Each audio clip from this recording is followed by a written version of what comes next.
right, well, why don't we go ahead and get started, and we have some logistics to get through, so if some additional people join us, they won't miss out on too much great content. So good morning, good afternoon, everyone, depending on where you're coming in from. Thank you so much for joining us today.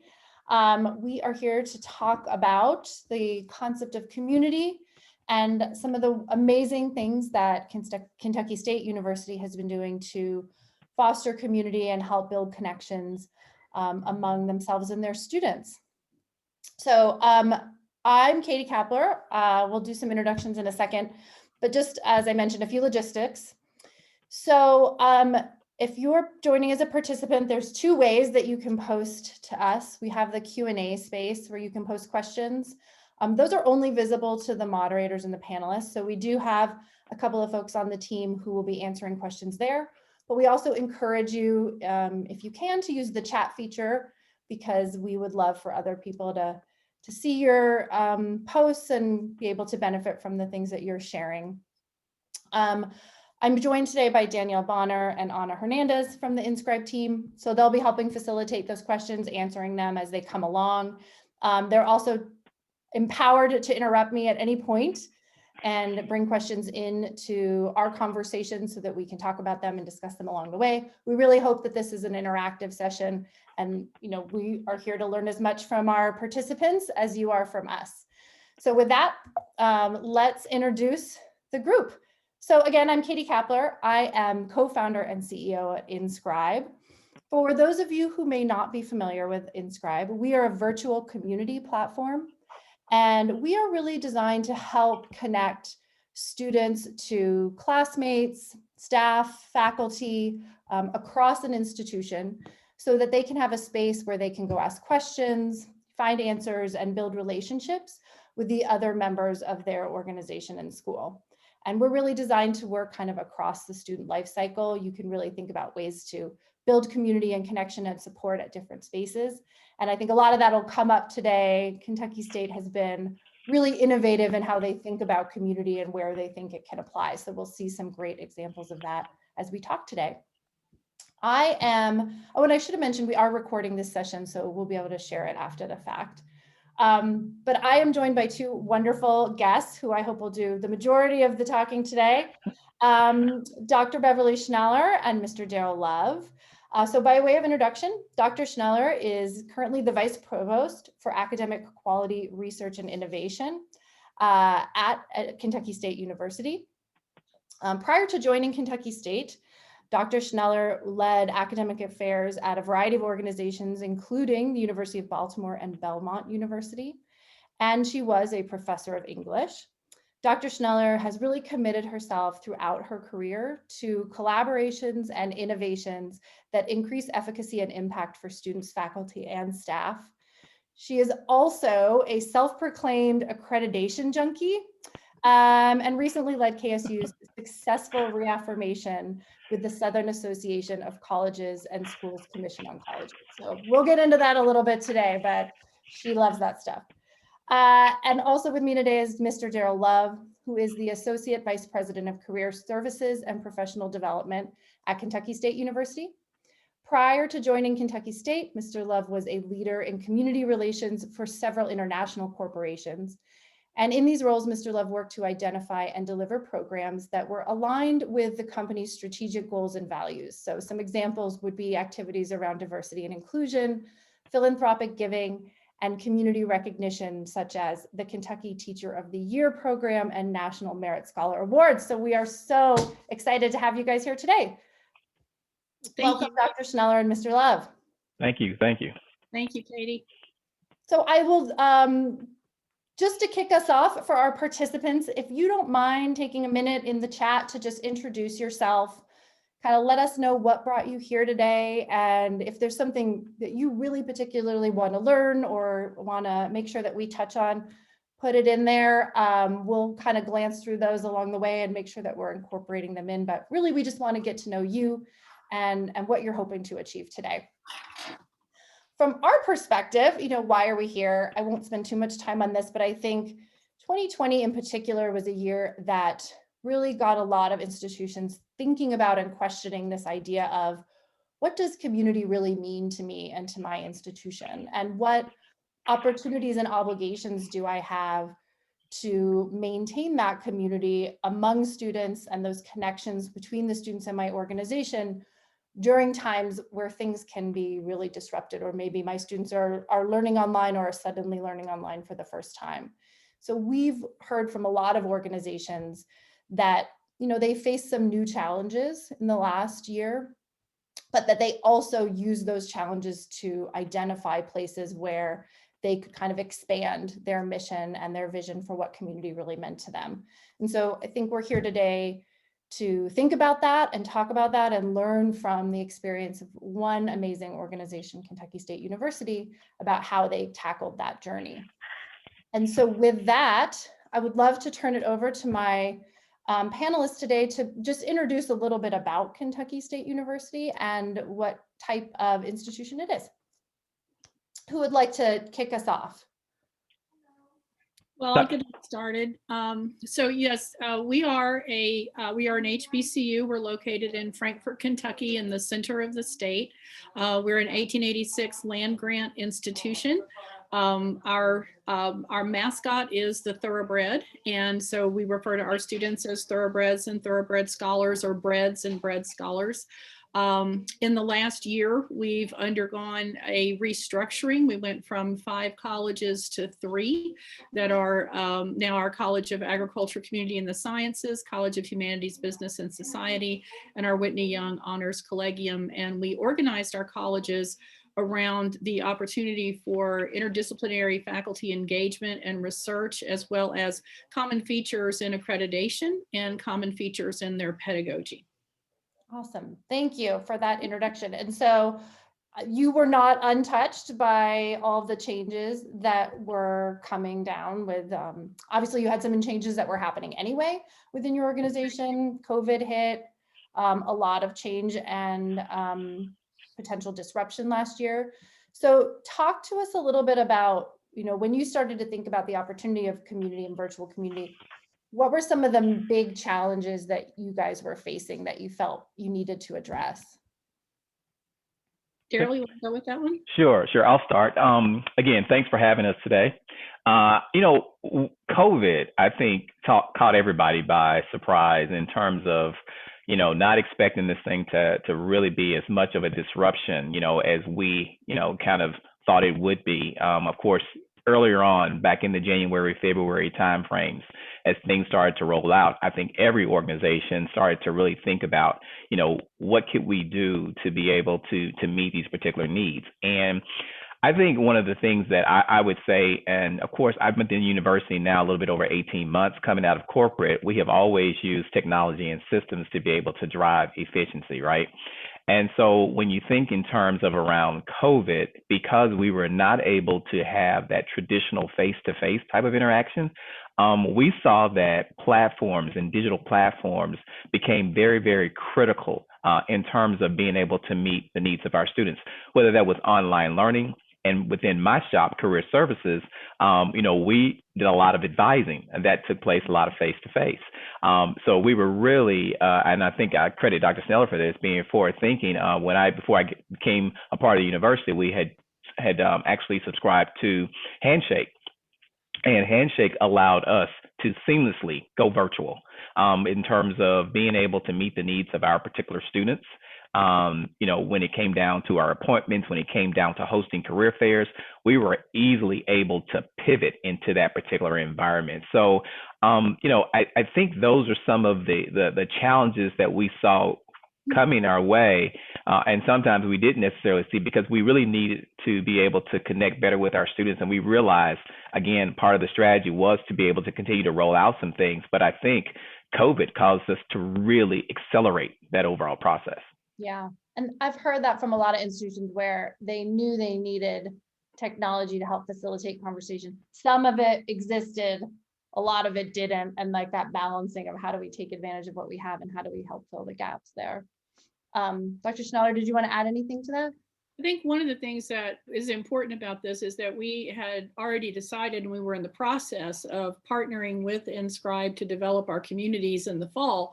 And then as we were one of the campuses that had some hybrid instruction and some face-to-face instruction, when the decision was made for the students to go fully online right around Thanksgiving, it really changed our process as far as accelerating certain communities that we'll talk about when we get to the communities we built. But, you know, one of the things that was very helpful about the Inscribe experience was the flexibility of the team, because we just decided one day, hey, we really need to ramp up these communities because the students are going to be leaving campus.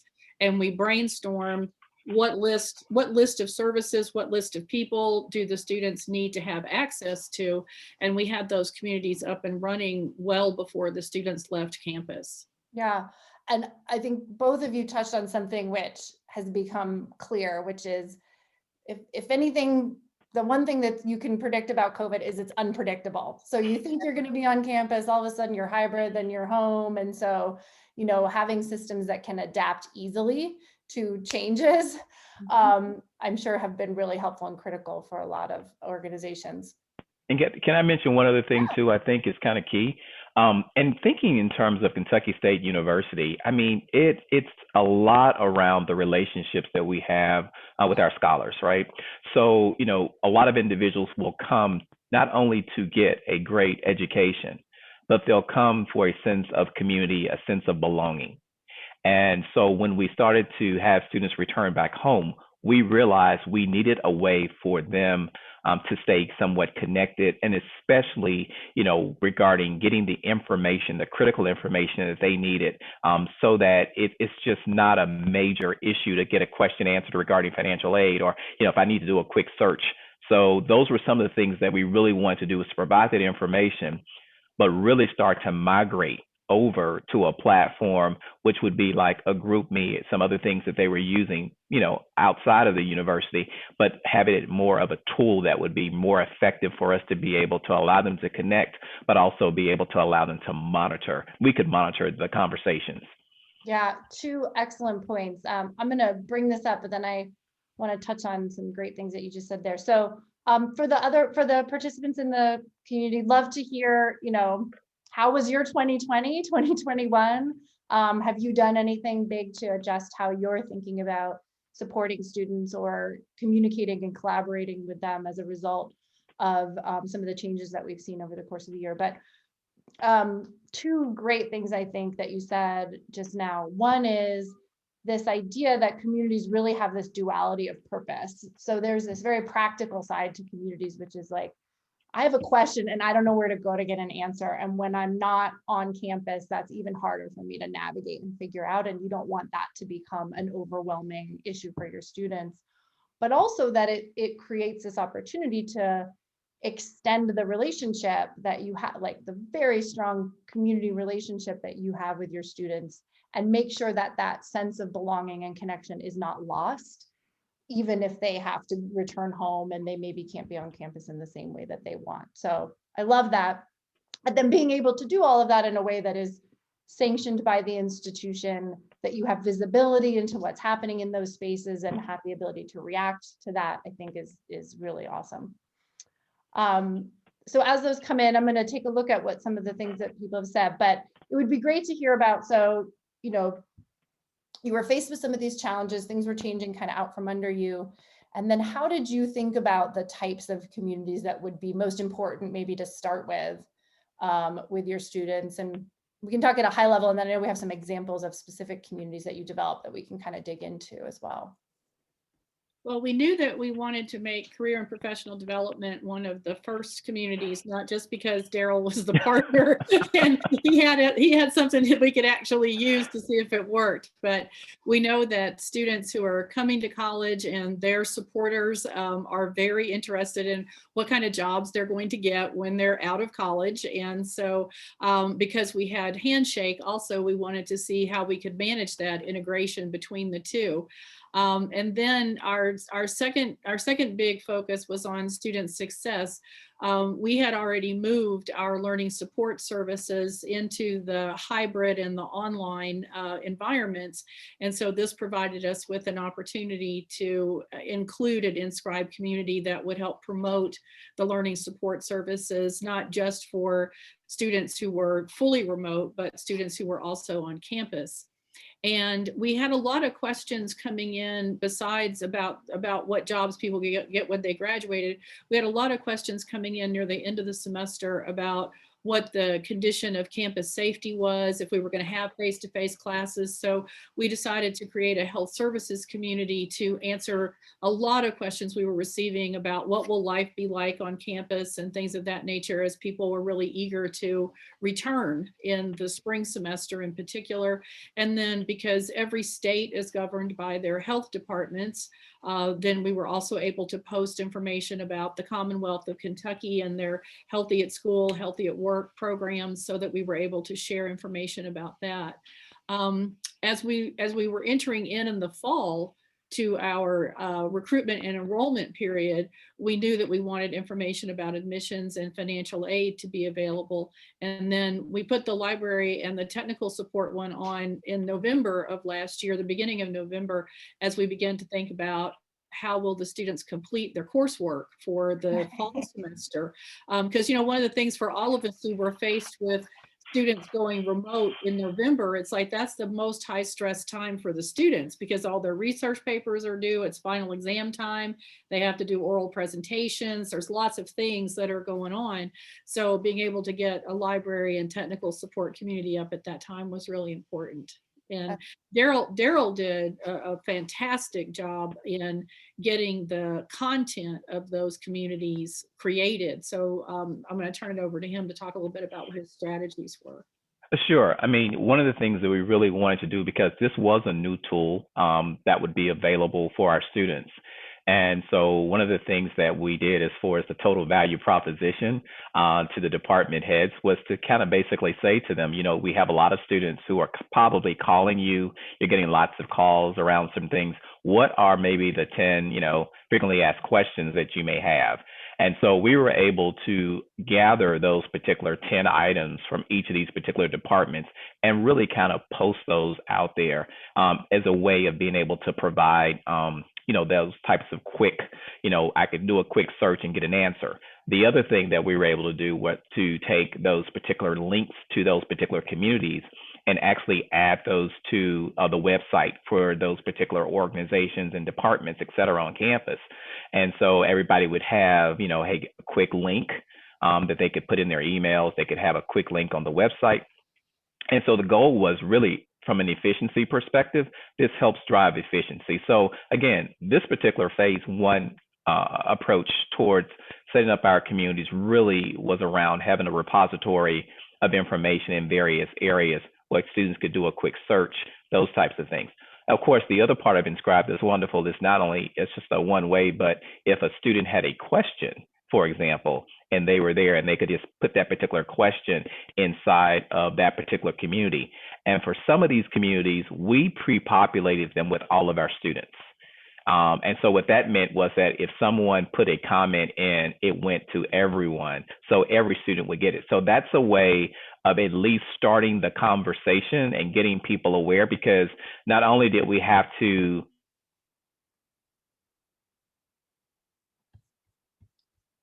terms of being able to, you know, go through the process of engaging our faculty and staff, but we also had to make sure that we got our students involved as well. Yeah, and you know, Kentucky State has done a wonderful job at this. It's a question we get a lot, which is, well, how do we get people to the community once we've built it, right? And that idea that sort of among the things that we talk about is, one, make sure the communities are relevant to the people who you want to participate. So Dr. Schneller did a really nice job sort of explaining how the evolution of the community strategy was one that was in response to the evolution of what I think you guys were seeing on campus and what you knew your students were going to need at that moment. So you were able to sort of add additional resources and community access as the sort of needs changed across the semester.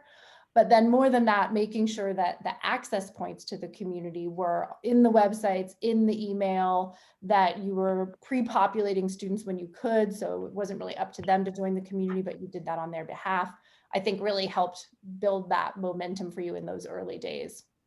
So very thoughtful approach, which I think worked out really nicely for your organization and for your students.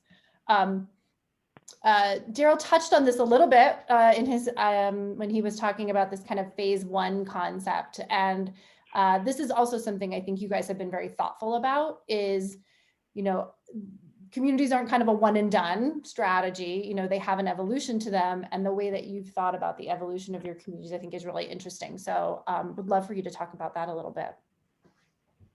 So what we're trying to do initially, because we have multiple services online, is build what I call the information kiosk model. And so what we're trying to do is replicate those kinds of student services buildings or academic services buildings where someone can come in and go to, as they can here, they can go to career services, they can go to financial aid, they can go to the registrar, they can go to IT, they can get their parking pass, all on the same floor.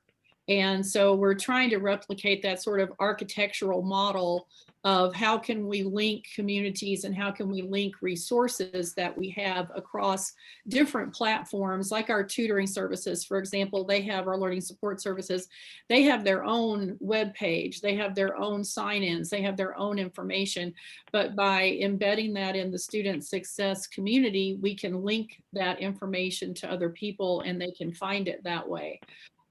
With financial aid, one of the big pushes in the Commonwealth of Kentucky is getting students to complete their FAFSAs. It's a national movement as well, but we're very sensitive to it here. So financial aid has their push notification processes, admissions has theirs, and we have our inscribed community. So we're trying to triangulate, if you will, to borrow a word from assessment, we're trying to triangulate all of our angles to get people to look at what is available in the inscribed community. And so our goal there is to sort of cross-pollinate so that students can go from one community to the other. The next phase of what we're trying to accomplish is, of course, using the platforms to have students share ideas and experiences. And Daryl should talk in a minute about his curator of these communities that we've created. And that's how we're really going to try to connect the students, because one of the things that we find is that the language of higher ed is very different from the language that ordinary people generally speak. And so for us to talk about the FAFSA form, for example, doesn't always mean something to someone, but if we have it in the community, how can I get money for college?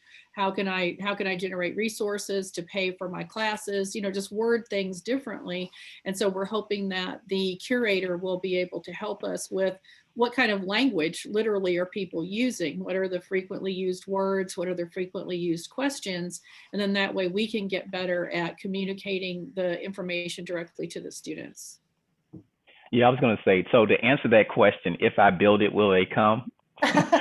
Maybe. But, you know, the thing about it is we don't want maybe. So you have to, I think, be a little bit more intentional of when you're launching something like this, and understanding, too, what's your environment? I mean, what's the environment? Because you have to be authentic in how you're delivering your messaging, those types of things as well. And so Dr. Schneller talked a little bit about getting some of these curators of content, you know, and so I have a couple of work study students that work in career services. And so one of the things that I'll say to them is like, okay, a part of your assignment is, you know, every other day or so, I want you to think about our current communities. What are the questions that you have associated with that? And I want you to pose a question to that particular community. And, you know, and so therefore we can start the conversation. And so the thing that we have to do is it has to be something that we're engaging our particular students to kind of help drive this phase 2, because remember, phase 1 was really like more informational. We put a lot of things there. So it was just, you know, a person has to go there if they had a question. But now when someone starts or initiates a post and everyone who's a part of that group receives that, it's like, oh, yeah, I'm wondering the same thing. And so then therefore we can start individuals being directed towards the community through, of course, the notifications that they receive via email. Yeah, great point. And I think that aha moment when a student sees another student's question and is like, oh, I'm not the only person that was wondering, that is such a great moment for that student for a variety of reasons. And it also is sometimes, I think anybody who leads a group of people will find moments where we think we have explained something really well, or we think we've put out the information that's comprehensive. And then you see these questions that everyone has, you're like, oh, maybe that wasn't as clear as I thought it was initially, so you can learn a lot from that. We did have before we get into the specific examples, we did have a question come up where, the question was about misinformation. So did you find that having students ask questions in this public forum, or even be able to answer each other, led to any misinformation getting out, or do you worry about that? How do you think about that? I'll say I don't think it's a worry for us, because you actually have moderators that are assigned to each of the communities. So whenever something is posted, the person who's the moderator, in most cases we have two, in some cases we have three individuals. For example, in financial aid, you would have three people who are staff members of that particular department. So anytime any activity goes on, they're receiving the notification of things. And I remember one time somebody had talked about a deadline, and somebody said, oh, and somebody came back in and corrected, and that was fine.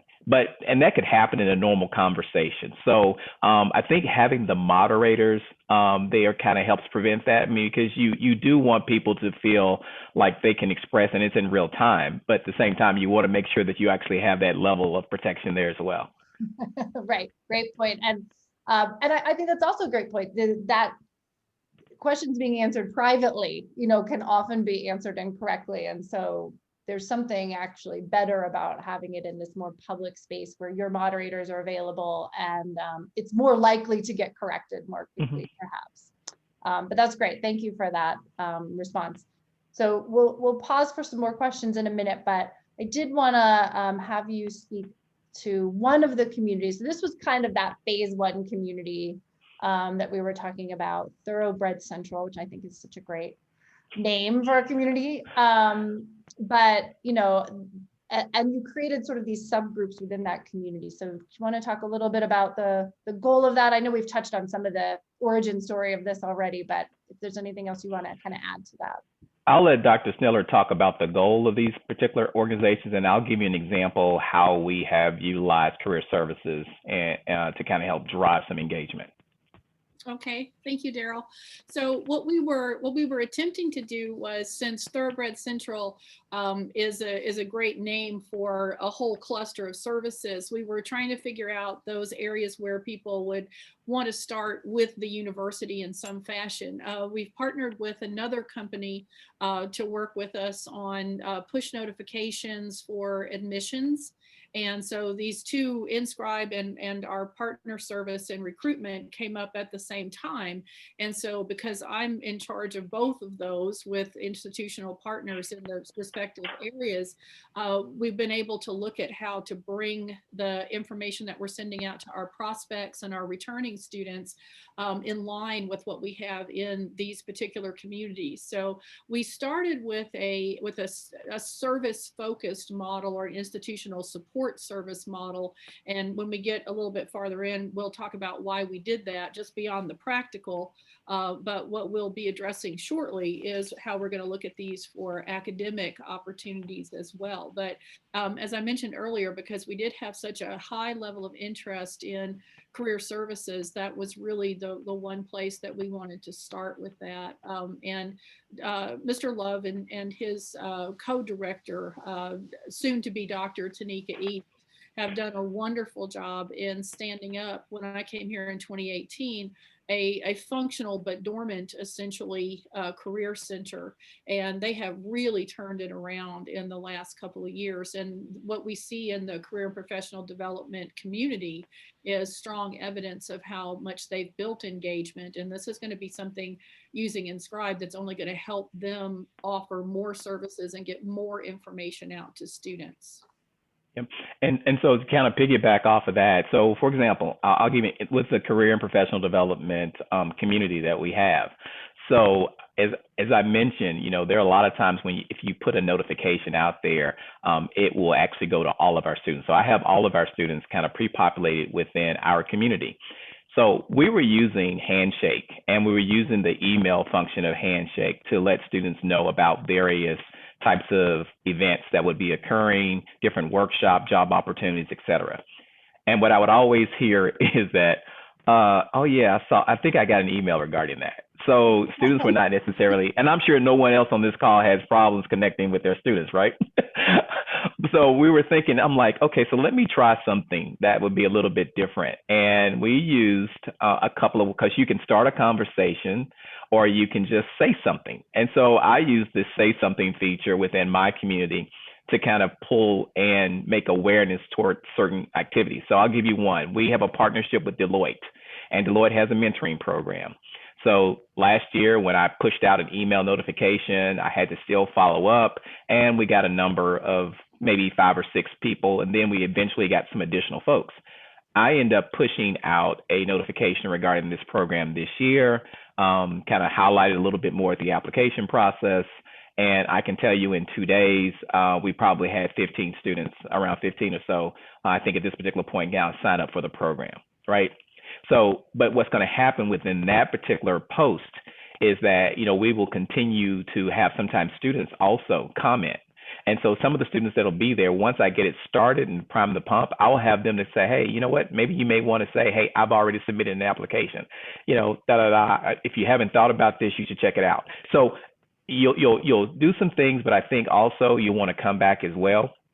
And one more example of when you talk about driving student engagement, because we want to start the conversation, but we want to start engagement. We actually had one of our program directors over one of our medical programs around helping students as freshmen and sophomores to get interested in the medical field. She had called me. I was actually closing down my laptop. She said, hey, what's this Inscribe thing? And I said, well, this is what it's all about. And so I said, look, I've got to get back to Lexington. Let me walk you through this. So this is how simple it is. So I get in my car. I'm driving back to Lexington from Frankfurt, and we're talking, and I'm like, okay, go here, and put this in. She said, okay. And so she's following the directions as I'm going through. And so she says, okay, I posted it. So we're talking a little bit more about her program. And about 15 minutes later, she says, guess what? I've already received emails from students saying they're interested. And I think in the course of like 15 to 20 minutes, boom, it's those types of things. So again, that's the one way. And then she's continued to follow up with additional posts. So I think those are just some of the ways that I think beyond just having a destination point for information, that you can use it to help drive the student engagement piece. Yeah, that's so great. And there's something about, there's this getting just an email that you're kind of on your own looking at is you still feel like you're sort of isolated in this little bubble, and maybe it feels relevant or not relevant. But when you see that information in a community, you see other students interacting and commenting on it, to your point, Daryl, I think it kind of sparks a level of interest and intrigue among other students that momentum just kind of builds naturally, and you don't have to work as hard to get people's Exactly attention, because you get to leverage student activity to do that as well. And I think we sort of bled in a little bit to this phase 2 example with the Student Success Academy, where you're really thinking about tapping into your student leaders. Do you want to talk a little bit about the question from the audience that I'll bring in a second, but how you're thinking about them also playing leadership roles? Sure, real briefly. So, I mentioned a little bit more about me kind of driving. Now, this next example that you see here at the Student Success Academy, this is a group that we have of students that'll be together for over the course of 6 different sessions around career and professional development. So we have roughly around 90 students that are participating. So what we've done is we have created a community for them. Right. And so we announce it. This is the opportunity every time we have a session for you to kind of share your feedback. What went well? What didn't go well? What did you like about the presentation? What will you do? And so what we're going to be doing, we're again going to be using this particular group to engage among, certain topics with each other. We can use that community to be able to, post the replay video from the session if a student missed it, those types of things. And so it really is around now how we take something and start to really customize it to be able to meet the unique needs and programs that the university may offer. Yeah. That's And if I awesome. could jump ahead for a moment to a point about assessment related to this, one of the things that our accrediting agencies ask is, what is the impact of the programs that you're offering? Yeah. And unless you're able to, have a clicker and take, gate head count as people go through, and not everybody thinks about that, it's really hard to get students and faculty after a program sometimes to respond to surveys or to fill out questionnaires. And so the kind of data that we see on the screen, how many people viewed something, how many people liked it, that's going to be really helpful in answering questions about how do you measure the value and significance of what you're doing. Yeah. Also, from an academic budgetary standpoint, I guess everybody here knows Inscribe is not free. So if you want to be sure that you're actually able to make an argument when it's budget time to get these types of opportunities that we think are valuable for our students refunded, especially in times of very significant budget cuts and budget strain, it's really helpful to be able to say, well, we had 12 communities and we had this many number of hits and we had this type result, because that way we're able to document, which a very hard area to document, that's especially important for student affairs as much as it is for other academic accreditations. How are people using what you're offering them and what are they getting from it? And so because we have the communications strings that we can see, then it's easy for us to, it's going to be easy for us, because we've only been using this in earnest for a couple of months now, to see how effective these opportunities are for the students. That's awesome. And we do have a whole, we'll hopefully we'll get to a little bit more on accreditation in a minute, but we had a couple of questions come in that I thought would be useful to touch on. So one question you mentioned a little earlier, Dr. Schneller, that you are looking toward academic communities. So the question was around to what extent are faculty involved in the communities, either with students, or do you have any communities that are faculty only? And how do you drive engagement in those spaces? So I think those are both kind of new areas for you. So you can talk a little bit about where you're going, and then I can talk about some experience that we have just generally in that space. Right. Yeah, that's a great question. Because of the timing of what we were doing, we focused on service and support services primarily for the launch, because it was the end of the semester and we're 12-month. So, so we're here all year in financial aid and admissions and all these places. So it was a little easier for us to not pull our faculty off of finishing their semesters to work with us in the late fall. As we entered into the spring, though, Daryl and I did hold a couple of meetings with faculty who are teaching math, English, and our speech communications courses.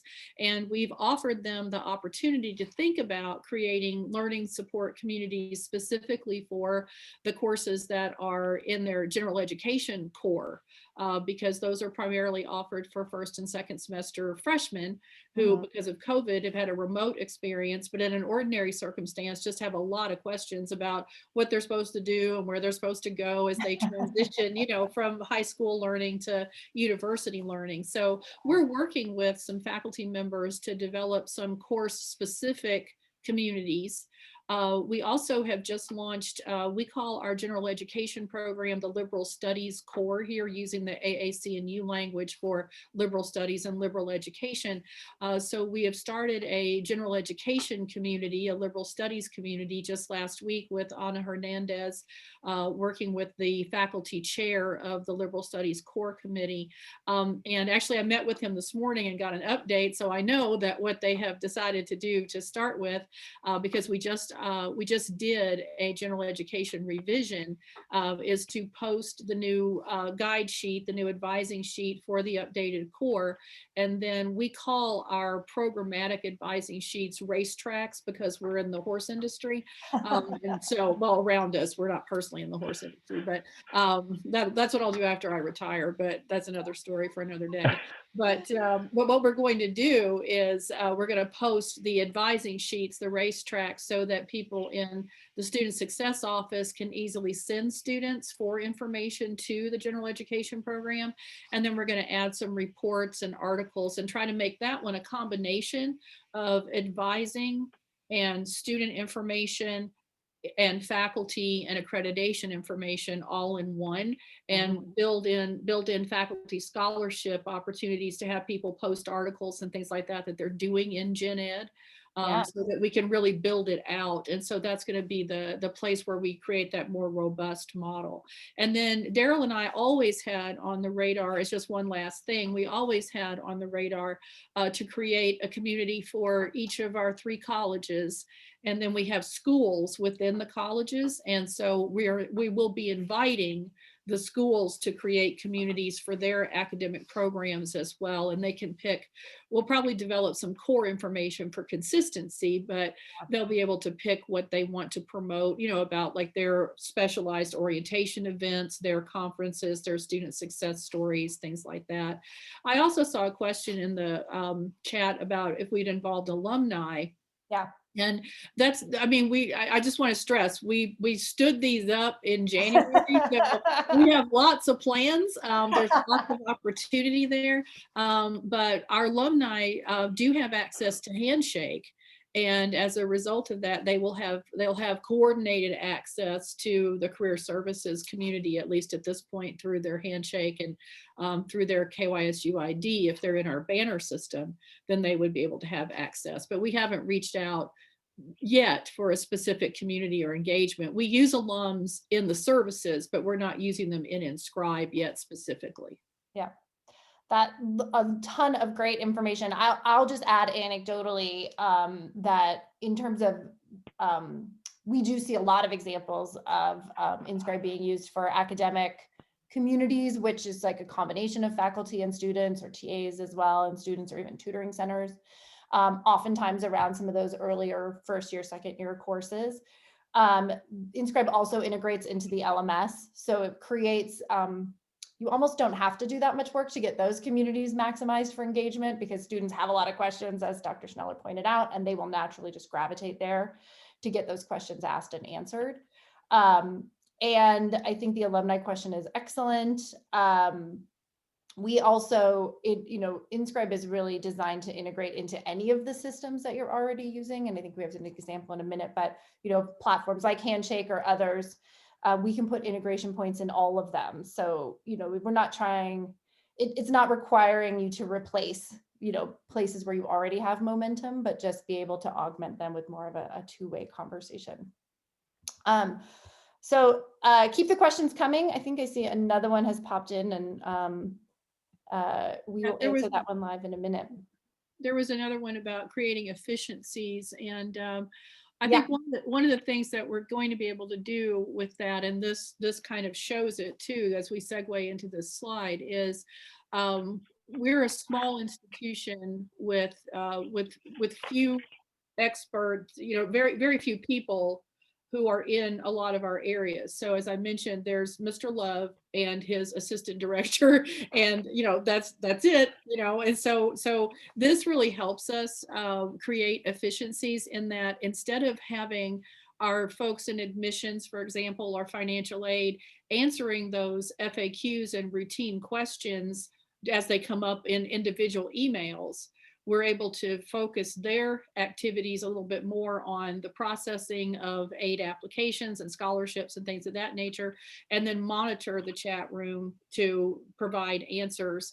On the website, we just did a major redesign of our institutional website. And so the same areas have FAQs on their web pages also.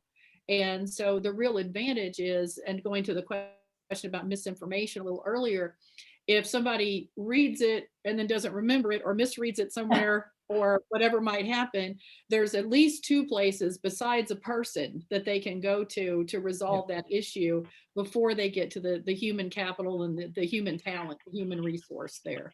And then with our with our partnerships with AdmitHub, our recruitment tool, and with Inscribe, there's always the place where you can get out of those systems and say, I need to talk to a person about this.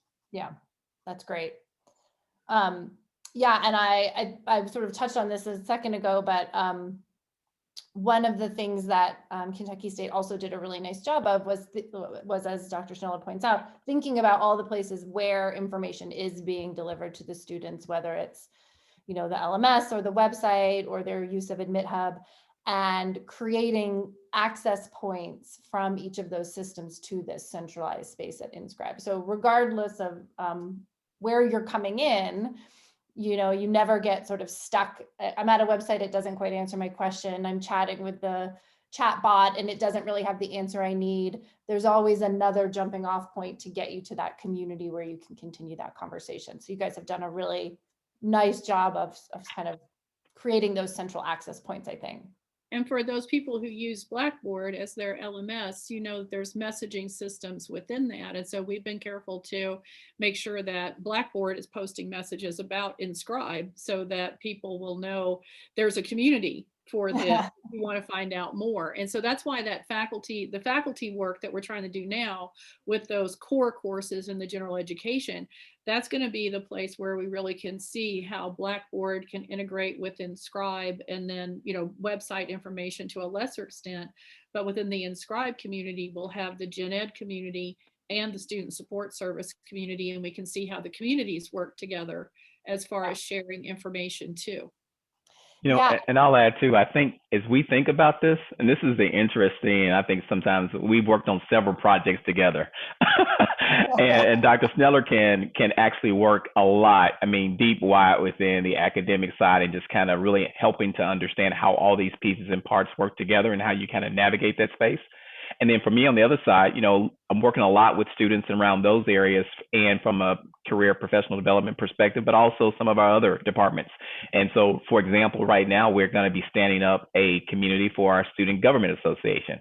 Because, as we start to think in terms of around our Greek life, et cetera, these are other natural points to get student-driven groups, right? So there'll still be moderators that we'll have, within various departments, but we're in the process right now working with our Student Government Association and others to be able to set up their own community. So the more that they can start to feel comfortable in helping to drive the conversations and information that they really enjoy, I think it's going to help with the adoption to kind of go a little bit more broader. So it's not foreign when you go to a school's Inscribe community. One other point I do want to mention, and not sure if we said this or not, but since we do have our communities like the ones that we talked about, like financial aid, admissions, those types of things, those are all open communities. And there are links to those on our website. So as a parent, if you're going to financial aid and you want to go to Thoroughbred Central, you can see the information. Now you have to be able to have a KSU email address to be able to sign in.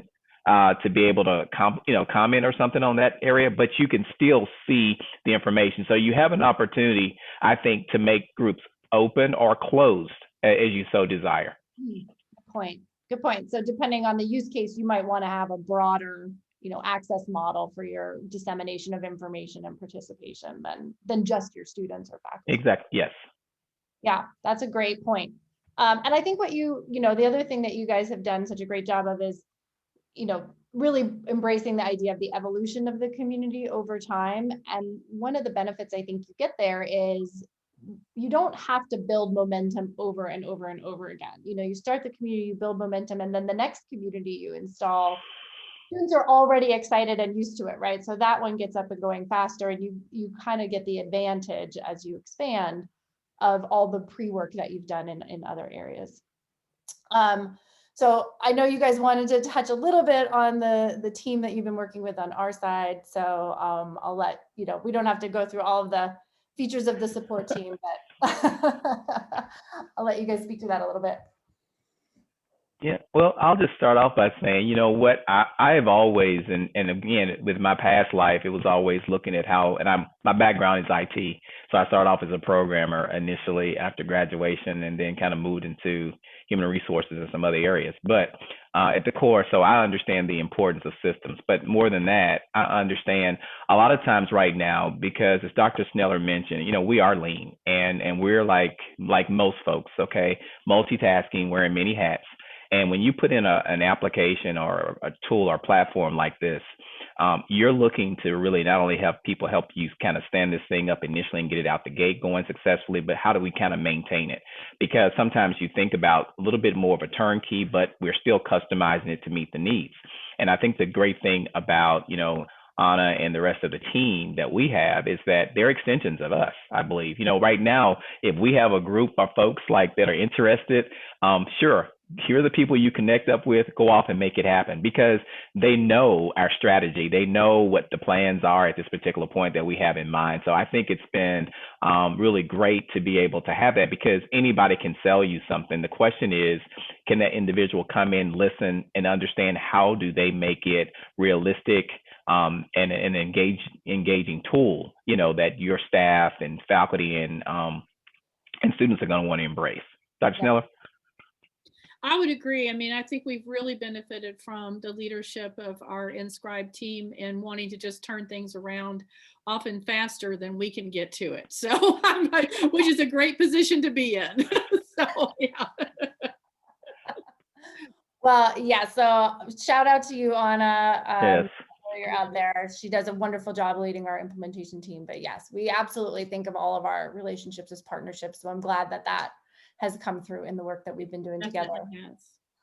Since I know this is top of mind for folks, and we wouldn't want to deny you the opportunity to talk a little bit more about accreditation. I know we touched on it earlier, right.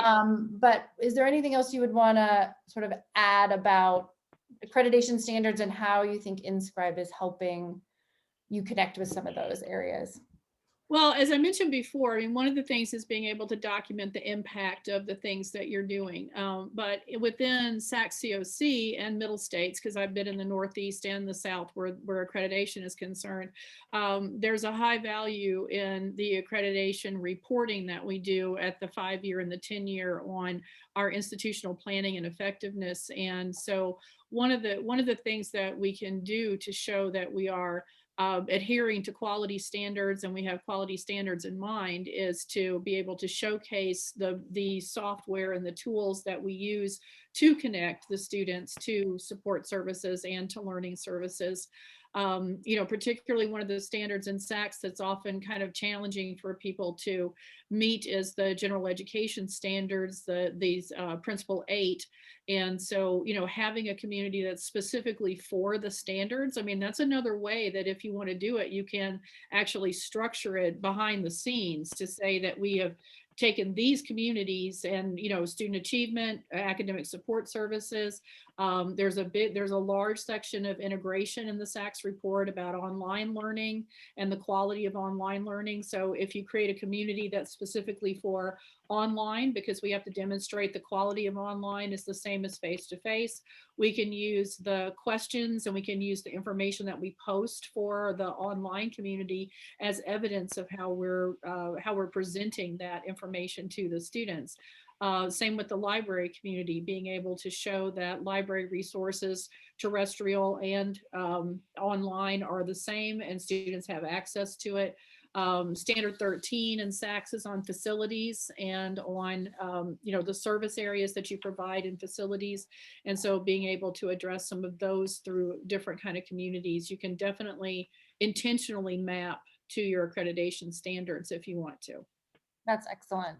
And we will be doing that. So my director of institutional effectiveness is on the call. So, she knows we've talked about this, that institutional planning and effectiveness is for her, Principle 7. So that's for you, but we'll be able to map into that.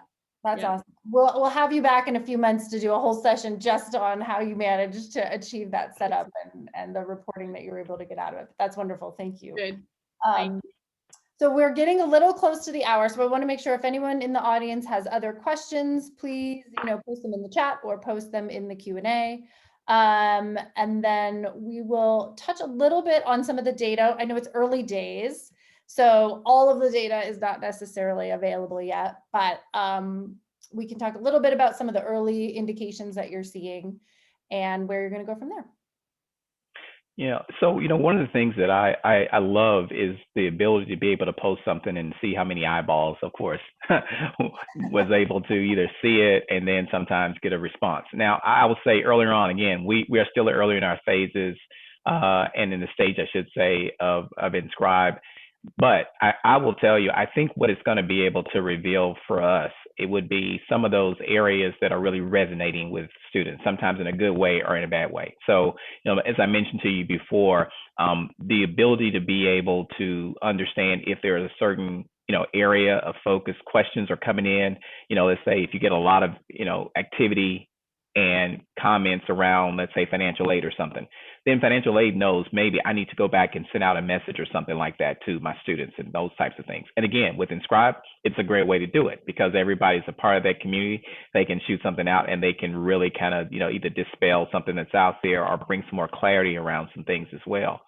I think from our perspective, as we start to think in terms of, what drove a student to kind of come to career services? Was it a post that we made, those types of things? Because one of the things that we judge in terms of our advising appointments when the survey is after the appointment is, how did you hear about us? What made you decide to connect with us? And so we will be able to, again, come back and see if that's kind of being, generated from something they see that's kind of posted within our Inscribed community as well. But I see that as being, one of the indications of how do we drive greater efficiency within the university in terms of just understanding, what's on the hearts and minds of our students, and are we providing the adequate, directions and information that they need to be successful. But I think the challenge is this, though. Still, it's not a matter of not having technology. Sometimes it's like, how do we help our students be able to utilize this? And I personally see it from a professional development perspective. As I tell students all the time, once you enter the corporate, environment and the workforce, you're going to find there's a system that you're going to be using. Then 5 more years, there's going to be another system you're going to be using. So then probably another 5 years, it's going to be another system. And so there's going to always be this evolution that's going to take place. And so I think, I just don't look at Inscribe as just being this one tool. I think about it as being one of those things that really, really will help a student because they'll learn how to navigate, how to use it, and how to pivot to new tools as well. So I always tell students it's one of many. But the challenge is, again, you got the human behavior. You have to have a way of exciting people around being able to use it. And that's at all different levels, the faculty, staff, and students. And then you have to be able to put the support in that's needed to help drive, so having the team that's available, that's fine. But, Malcolm Gladwell talks a lot about having those particular ambassadors, those evangelists. So, we're still in the process of finding. So I think once you start to have some evidence of like the Student Success Academy, the student to student, you could actually use this to kind of go back and have those conversations with, this may be a good thing. I don't know, but let me just share with you. And so I think a lot of that is once we get a little bit further along, we really want to be able to share and highlight those stories inside of the university, more internal. So that's your internal campaign to kind of drive like, oh, maybe I should be doing this, Right. Don't want to miss out. Exactly. Well, I love these numbers here because it's like 87 questions asked, 10,000 views.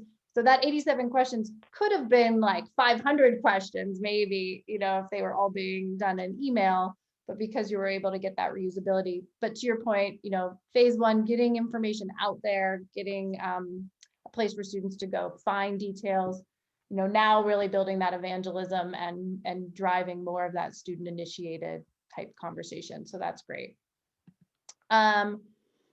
We probably don't have time to go into this in great detail, but I think the point is, having some analytics within the system to help you understand, where was that, those students paying that attention, but what were the posts that were so popular, that were really driving that interest, which you spoke a little bit about just now, Daryl. So that's fabulous. Well, so we covered a ton of information. You guys obviously have done a lot of amazing work already. If anyone has any last minute questions, please post them. I think you can probably stick around maybe for a minute or two, or at least the Inscribe team definitely can. but amazing what you've accomplished in just a few months. I know you guys also have big plans, so we will absolutely do this again, you know, in 6 to 9 months, so we can kind of see how some of those new ideas shake out. But I just want to thank again my panelists, Dr. Schneller, Mr. Love, for joining me today. It was just such a pleasure, and we really enjoy working with you in your institution. Very inspiring. Thank you, and thank you to Team Inscribe. We are really enjoying it. Yes, we are. Thanks for having us. Thank And you. everyone who's interested, we do have another webinar next week with Greenfield Commonwealth Virtual School. And if you're interested to know what would happen at a community if you just let the students be in charge and drive the community, that's what they're going to talk about. So spoiler alert, it actually goes really, really well, and students do amazing things. So please join us for that. And of course, if anyone has any follow-up questions, or if you're interested in learning more about Inscribe or the work at Kentucky State, please don't hesitate to reach out to me or my team, and we would be happy to answer you or get you connected with the team at Kentucky State University so they can answer your questions as well.